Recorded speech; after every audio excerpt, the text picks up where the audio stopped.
Okay, raising emotionally intelligent children today is not debatable because the world is getting fiercer and fiercer. People are becoming meaner and meaner, right? And the twists and turns on the roads are getting sharper and sharper. Therefore, equipping our children with emotional intelligence today will help them navigate many of the pitfalls that would likely pose a threat to them in the future. Hello and welcome to this video. My name is Elisha-Oladejo and I am a homemaker teaching other homemakers to do well at homemaking and maybe entrepreneurship as well. So if you're listening for the first time, hi, you're welcome. And if we have met before, thank you again for checking in. Thank you for coming back. And I hope that this video will bless you. I hope you find value here. And if you do, please like the video, share the video as well. It will do a lot of good for me. And enjoy the video. So yes. Number one way to emotionally teach your children emotional intelligence is not to minimize their feelings.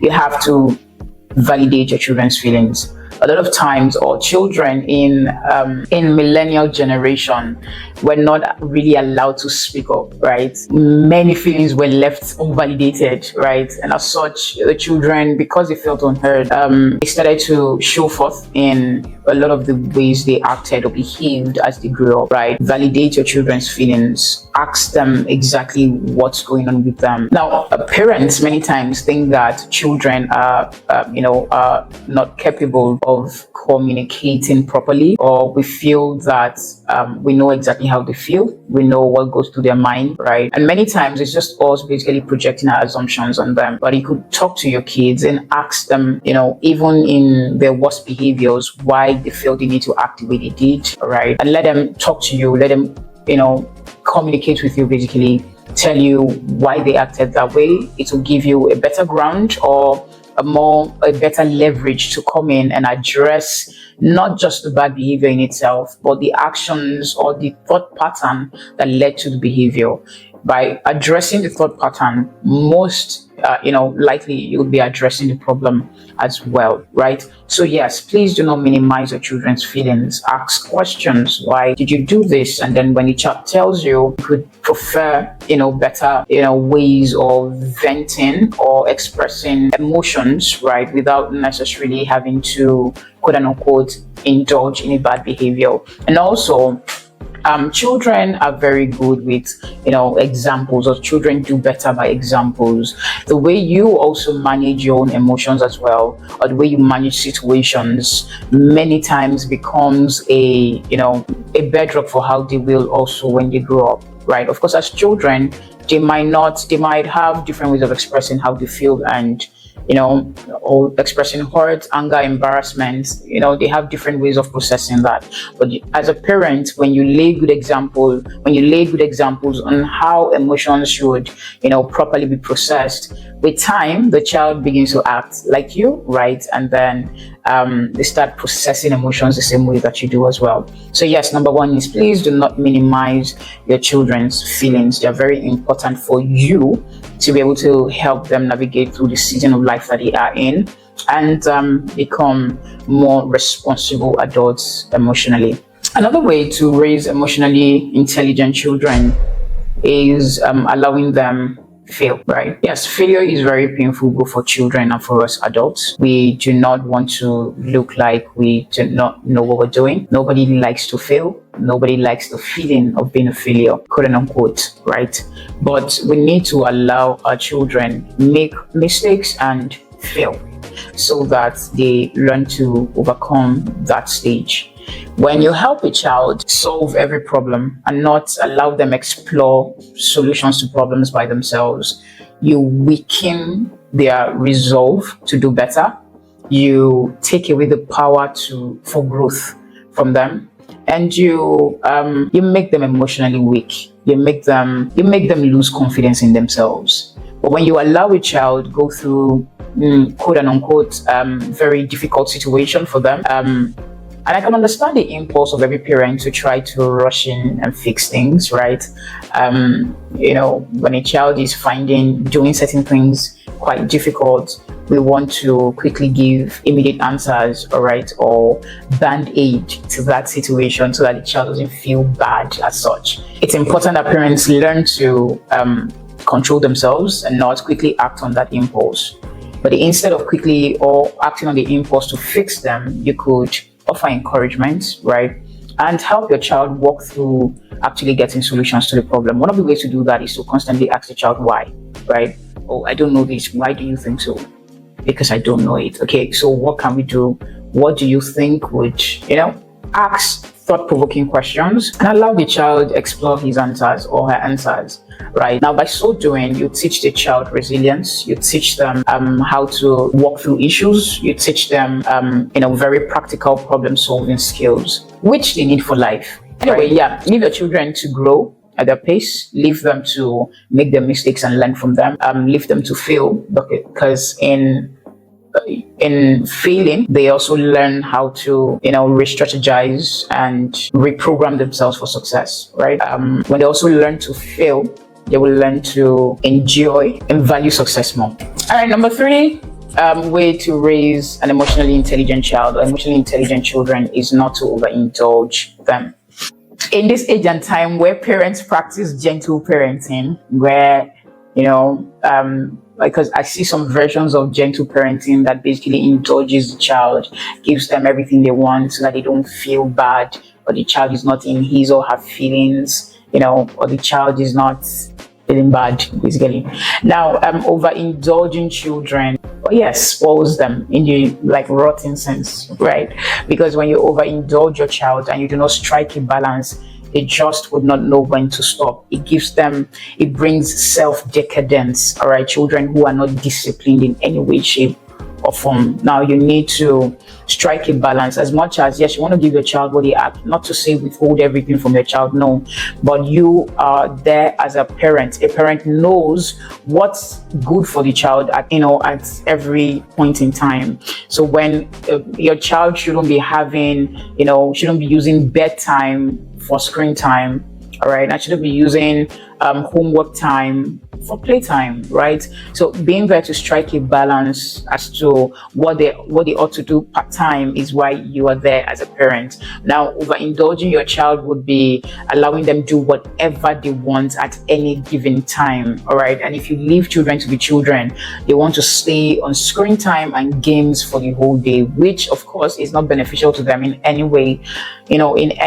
right? As such, teach your children to have self-discipline enough to do what they ought to do at the times that they're meant to do it, and be able to delay rewards and gratification until things are done, right? Now, another way again to teach your children this is to live by example. You can, help your children see that after you reward yourself with some type of indulgence, after you have, done your most important tasks. Now, live by example, basically.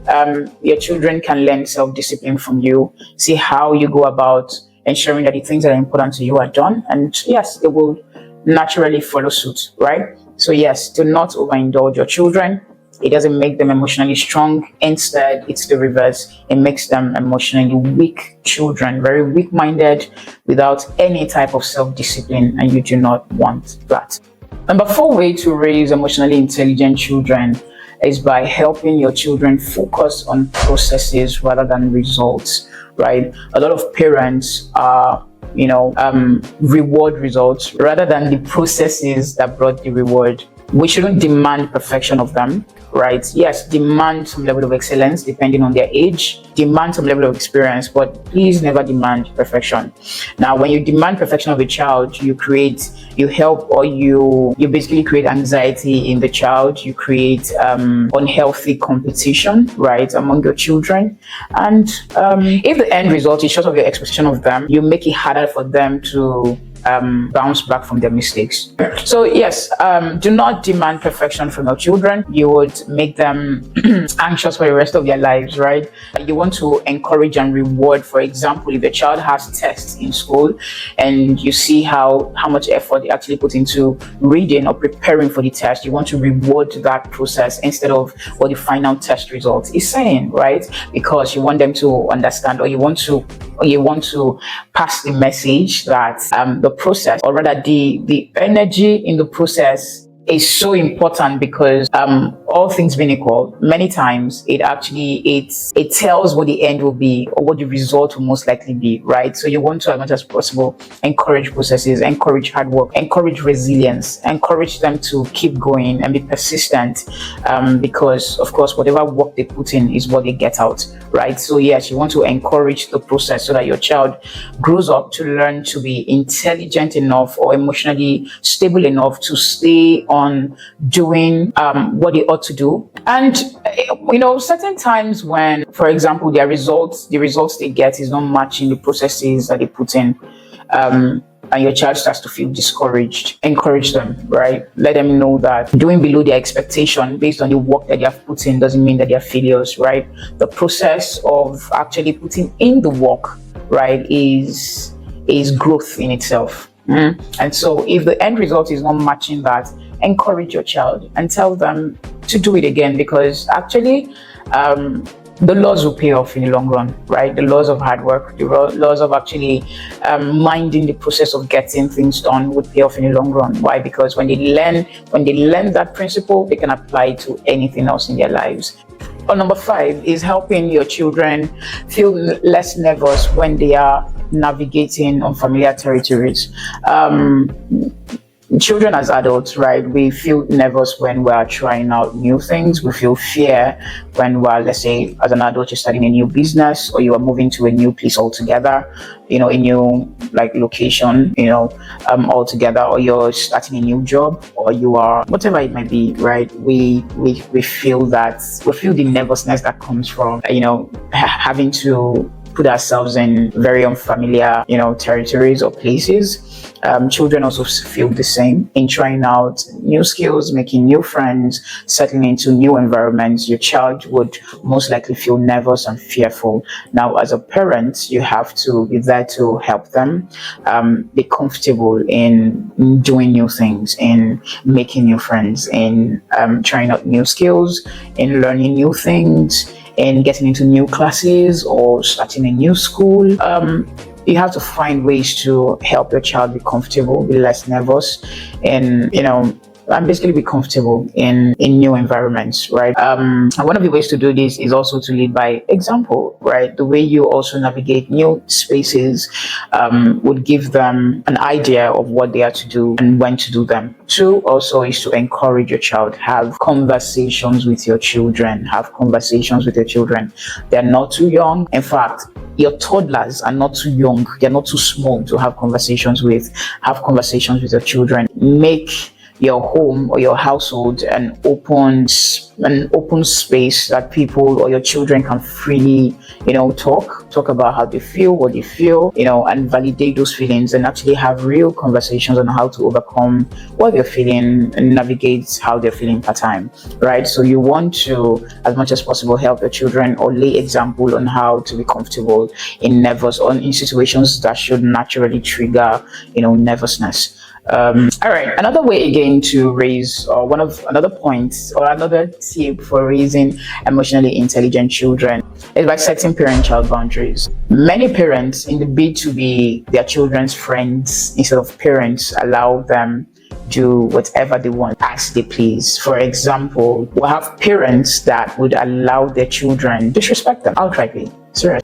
It's unclear as to why they allow that. Maybe it's maybe it's their way of making the child feel comfortable around them, more comfortable, or like today's age where we have parents who want to be friends rather than parents their children, right? But for whatever reason that is, boundaries have to be set in your household.